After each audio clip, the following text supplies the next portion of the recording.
Yeah, man. Hi, Pickles the Guys in here, Jamaican YouTuber content creator. I'm gonna go by these days. Hi, guys. Welcome back to the channel. A lot's been going on. What's happening in my life? Nobody cares. I've lost about 6.5 to 7 kilos. Yay! Y'all don't care. Fam, look at my chest. It's getting big and nice. Anyway, that's not the point. Welcome back. Last week, I spoke about that whole incident with the Japanese dude, the landlord. That has been since resolved. Sources are saying since resolved, but yeah.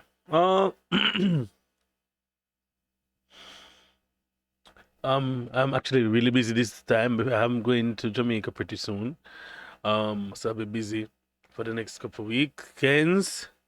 Um, I think I posted on my IG my schedule for the rest of November. And then when I'm back in December, it's gonna be a crazy mad thing. Everything's gonna be switched up. We're gonna see some more content from my music and stuff. More music releases. Hopefully you guys will tap in and stream it. You don't have to buy it, stream it at least, support me. Artist name is Dre Amazing. I sing and all that. Yeah. Yeah, you know what I mean? No. This week, actually last night I was coming back from one of my schools. And today I just want to talk about just like building relationships with students and parents and families. And I've been in Japan for 9 years, and every time I see it, it just becomes so more surreal. Uh, I have made a lot of connections. I've built a lot of relationships with families. Uh,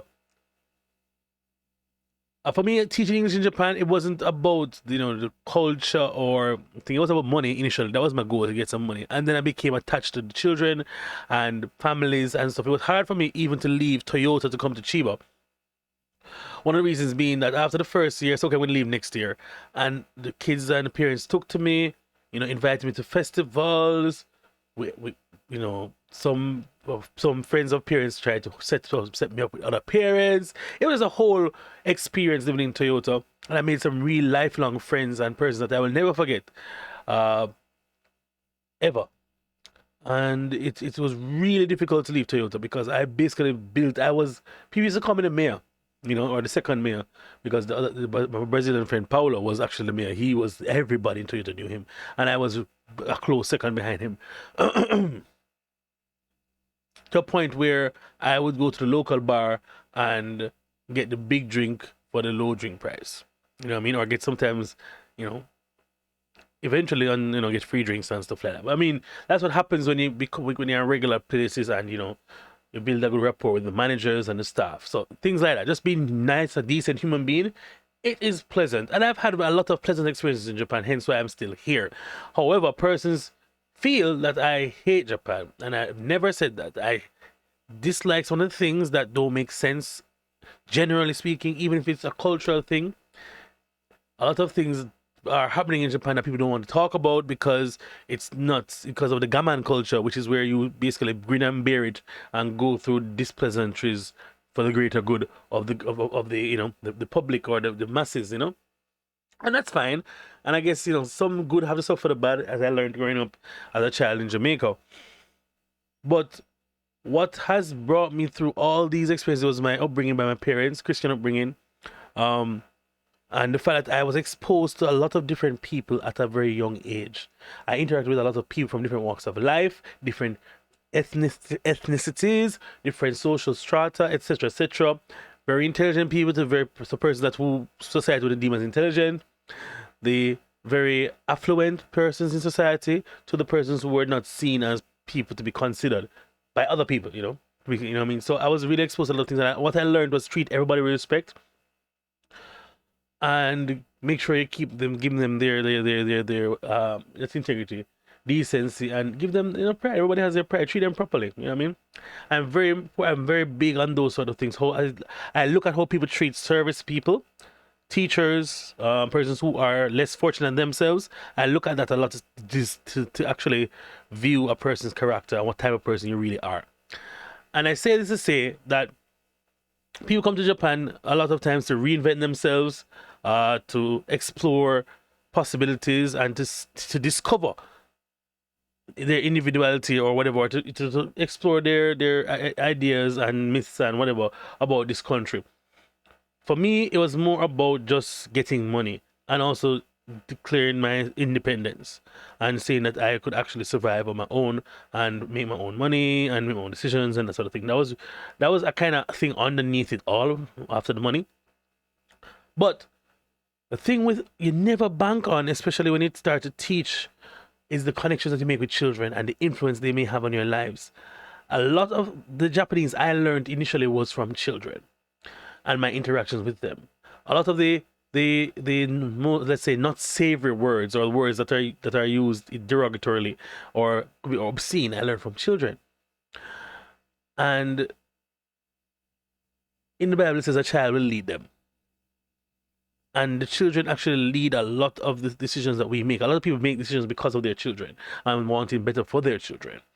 And when you grow up, you actually start to understand what your parents meant by doing this or do this way, because they would have had the experience. But oftentimes we as children want to do things on our own, and we want to have that level of independence and say that we did this by ourselves, or we know you're there as our fallback in case. That's a very good thing that a lot of people don't have that. And I realize teaching these children, because I always love children, I'm always good with children. I realized that Japanese kids are like any other kids around the world. And this discussion came up again last night when I met one of my former students who is now in high school, junior high school, has Aiken Pre-2, which is like the third highest level of English fluent test proficiency in Japan, right? And she's a part of the English social society, but she doesn't want to speak English. Her mother says, why does she speak English more? And it has to do with the psyche of Japanese people that I've learned over the years. I'm not an expert, but based on my interactions and the small modicum of data, I haven't gathered it, but based on my anecdotal that but no, there's no empirical data that shows that from me, I don't have the empirical data, but based on my experience over the years, I think I can safely say that Japanese people, if they're not perfect at something, they don't want to do it. If they're not 100% proficient at something, they will not have the confidence to do that action or do that thing. Most Japanese people, and most being like 95-99%, I feel. And it goes the same with the languages. So when they say they can't speak English, what they're actually saying is, I can't speak English at 100% proficient level. It doesn't mean they don't understand. It doesn't mean they're unable to communicate with you, but they don't have the confidence in their ability to speak English because it's not 100% perfect. And you see this even in when you teach younger kids who should be less inhibited. They should have less inhibitions. They should be able to be free and be children. But even them also don't want to make a mistake, because a mistake is seen as something very bad and detrimental in this country. And saying something different as well is not seen as something positive, I would say, to be a stretch. So, as a foreigner or coming from Jamaica, if you're even 50% good at something, you try to do it until you get better, and you get better through practice or learning through rote, as we call it, right? A lot of these Japanese kids, you have to unlearn that. You have to get that in them. Say, hey, it's okay to make mistakes. It's okay to do this, because eventually you will stop making those mistakes and get better. And that's why you get proficient with languages. You have to speak it. Writing is one thing, but you have to speak to get proficient, and listening as well. So we're talking for like an hour, right? Broken English and Japanese. My Japanese level is decent enough, so we were back and forth. And her mother was like saying, translate this. And then when I said something English, she replied in Japanese, which her mother said, oh, well, my money's being wasted. I said, Mommy, no, it's not being wasted, because when she's around other persons speaking English, her classmates, she'll try to speak English. But now she's not as comfortable. And I explained to them the dynamic of how the Japanese people are. And they agreed, because they know they are perfectionists in how they try to do things. And in not being a perfectionist, then you're seen as a failure. Like, it's either 100% or zero. That is one of the mindsets that they have, and it perpetuates throughout their society, from the elders to the business down to the children, even the children. And so as Jamaican, or as a foreigner, as a black man, you have to, if you're teaching, you have to kind of shake up that culture a bit and encourage them and say, hey, it's okay to say something wrong. It's okay to have a part of the answer right, you know. But then you gently guide them along the full answer. So, as for instance, you're teaching a child to say, um, my favorite food is sushi. Hmm? What's your favorite food? All right. So in different ways in English, you can respond. You can say, well, I'm really into blah blah blah, or I like da da da. But how the curriculum wants you to present it to them, they must repeat with the use the words from the question. So my favorite food is sushi. What's your favorite food? Well, I really like chicken. Is also an acceptable answer. But the best answer is my favorite food is chicken, right? Sometimes the children are not able to produce certain target languages, and feel inadequate. And so we as teachers have to say, okay, that's a good answer. This is a little better. Okay, so this is like 90%, but this is 100%, but still good, still good. So you kind of have to, in this age, you kind of can't tell them, no, you're wrong. You're no, no, no. You have to massage it in a way, in a more palatable way, to receive the instruction. And this girl was a bit shy when first started teaching her, but she eventually, came out of the shell, and she said, "Oh, I can't bother with English." But she eventually got much better, and she just started getting good at it. And if I had given up on this girl, or said, "Hey, don't pay her any mind," and I tried to help her during the grammar lessons and the conversation classes, she could have found something else to fill her time that would be more beneficial to her. Because in Japan, the view is English is an extracurricular activity. English is something like extra. It's not something that you need. You know what I mean? So it's just interesting for me that the dynamics. When we were in Jamaica, we were encouraged to learn Spanish and French, or learn at least one other language apart from English. Because English is our native language.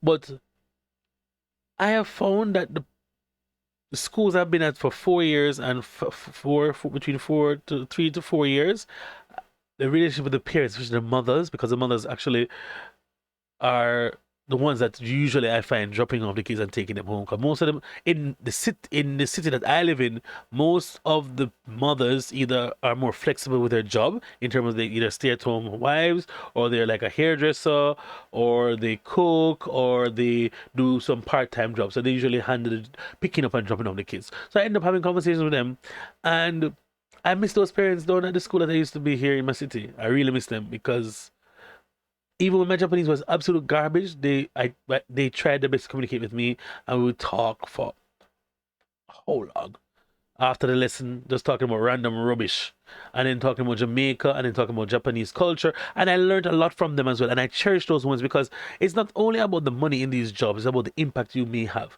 In a couple of years, you're going to have a lot of Japanese kids that are very, very exposed and cultured about the West, about foreigners, one, two, and a lot of them will be talking about Jamaica and the other islands in the Caribbean: Trinidad, Barbados, St. Vincent, Dominica, Haiti, Dom Rep, Antigua, Barbuda, St. Vincent, St. Lucia, St. Vincent Grenadines, all of them, Anguilla, Barbuda, all of them, St. Kitts, yeah, all of them. Please, nobody kill me if I forget Guyana, yeah, all of them.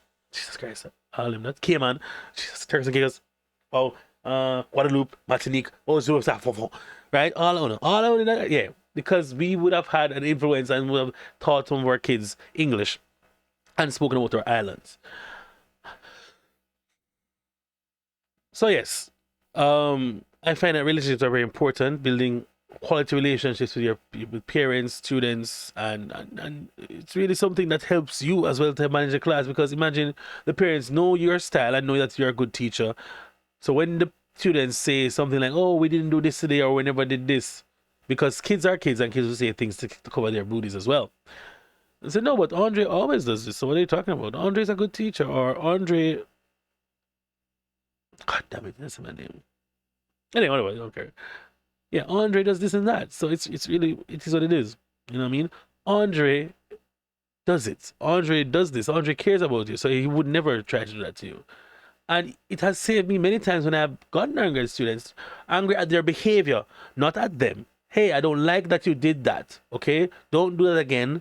okay, okay, and I'm back to my normal chirpy self. I'm doing stuff, and the kids often get confused, like, wait, is he angry or, I'm just angry at the behavior. Make sure the kids understand that I care about them. I do care about my kids. I care about them a lot.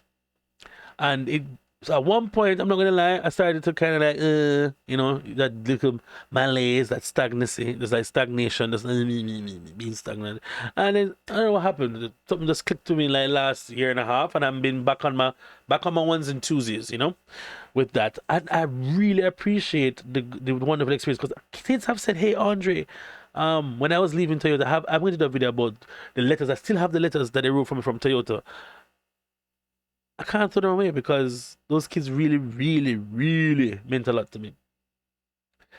And even this year, changing a couple of schools after being there for like 3.5 years, it hurt. It hurt me because I mean, those kids are a part of my life, my monthly life.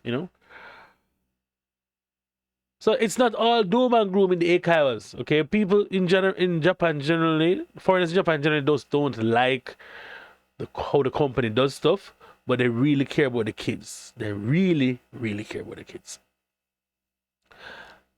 And I'm a big relationship person, and it is what it is. At the end of the day, you have to do what you have to do to sort yourself out, however you need to do it. And I'm not averse to persons who do not feel the same way about teaching in Japan. I mean, I'm like against the whole thing because in terms of like the exploitation of foreign workers, I feel most people who are in some of these jobs really get exploited, don't know the laws, don't know the rules, and are being exploited. And when you bring up the rules and stand up for yourself, if you're not a union member, they will take action against you in whatever passive aggressive way or in ways that are not, I guess tasteful.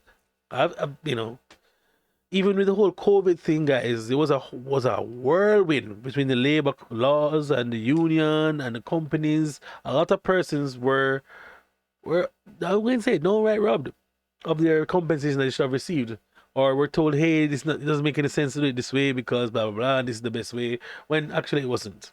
And some things a lot of companies do weren't illegal, but what are you gonna do? You're a foreigner in a country that doesn't really, well, only sees as a statistic. Like, don't really see as a human being, I feel. A lot of them just say, hey, okay, well, we just replace you. So that's why a lot of times I really do not, as people would say, Jamaican would say, kill up themselves. Wouldn't really just throw all myself, immerse myself in this job because I know at the end of the day, corporate is that. That's what corporate life is. Oh, he was a good worker. He died on the job, and next day, next 2 weeks, you're no, there's a memory. There's another teacher. You know what I mean? I worked in corporate Jamaica as well. I mean, when I left, they said, "Oh, Andre, blah blah," and then less than a week, someone is there replaced and just doing what I was doing. Don't know if they did it as well as me or had the charisma like me because I am a charisma guy. A joke, a joke. But yeah, just wanted to just vibe with you guys today. That's the video for today. Um, yeah, because the guy is in Jamaican content creator. Please check out my Instagram. Also, if you want to get these videos early and other behind the scenes content, like some of the vlogs that I might be doing, that I might be coming back with, some vlogs. Patreon will get it first. Sign up Patreon as cheap as $3 a month, $3 a month. All right, that's like 900 yen. Support your content creators. All right, we're out here in the struggle. Peace. Because the guy, Jin. Love y'all. Bye. Mwah. Gee.